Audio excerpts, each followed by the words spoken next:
Okay, so you've already lost something. You just haven't noticed yet.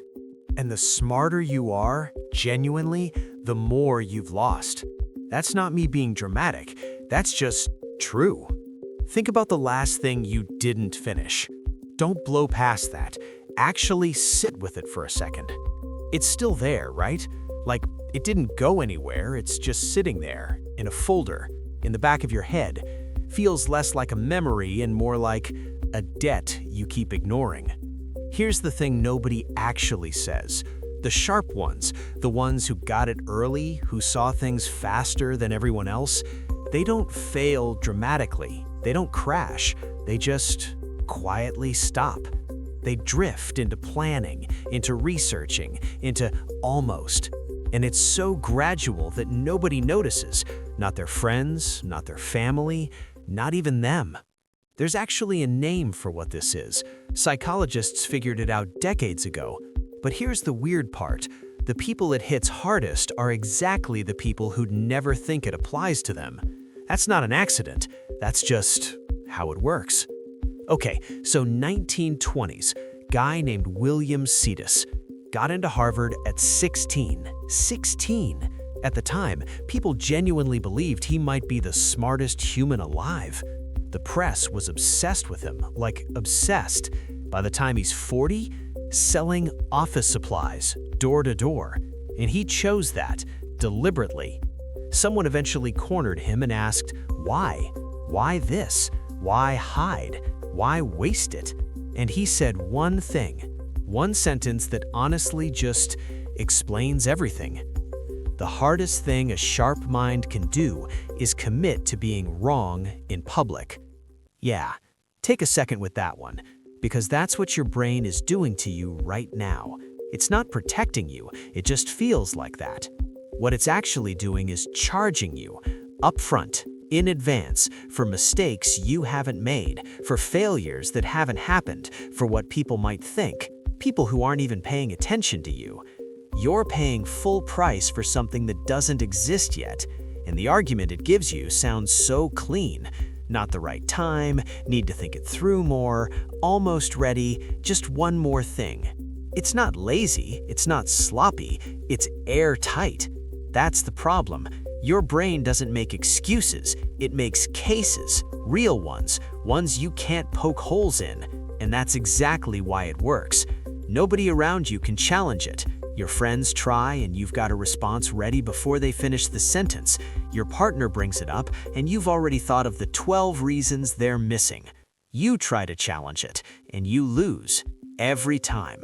That's not your intelligence keeping you safe, that's your intelligence keeping you stuck. And you basically built the whole thing yourself. Here's the bit that's gonna sit with you. The people who are ahead of you right now, look, I'm not saying this to be mean, they're probably not smarter than you. Like genuinely, I'd bet on that. But they did something you didn't. They put the unfinished thing out anyway. They said the half-baked idea out loud. They looked a bit lost, a bit rough, a bit not ready, in front of people. And they just kept going. And they're fine. You know what actually kills potential? Not failure. Failure's survivable. Not risk. Risk is just uncomfortable. Protection. The decision, smart, reasonable, well-argued, to keep your potential clean, saved, tucked away for the right moment. That's the thing that kills it. Every year you don't move on it, the version of you that actually does things gets a little harder to reach. They're not gone, just further. And one day you do the math and realize you didn't spend your potential on the wrong things, you just never spent it. You kept it so safe, it suffocated. So before you close this, before your brain kicks in with all the very reasonable explanations for why later is smarter, just one question. What have you been thinking about instead of doing? Not planning, not refining, doing. That thing that just popped into your head, the one your brain is already working on a counterargument for. Yeah, that one. The window is smaller than you think. And I'm not saying that to freak you out, I'm saying it because the identity of someone who acts, it's not permanent. You don't just keep it because you earned it once, It slips, slowly, then fast. Sidis died at 46, brilliant, unknown, exactly as small as he chose to be. The most gifted mind of his generation, and almost none of it touched the world. Not because he wasn't good enough, because he thought intelligence, just having it, just holding it, keeping it perfect, was enough on its own.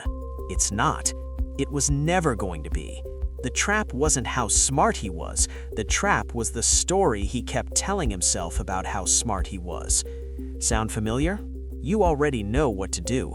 You've known for a while. That's the part that stings, isn't it? The trap was never your intelligence. It was believing that intelligence, by itself, was supposed to be enough. Now you know. So, what are you gonna do before your brain talks you back out of it? Here's what I didn't tell you. Knowing the trap exists, that's not enough. I've watched sharp people hear everything I just said, nod, close the tab, and do nothing, because understanding the cage doesn't open it. The trap is knowing this and doing nothing. The escape is one specific step, and most people skip it because it sounds too simple for someone like them. I broke that step down in the next video.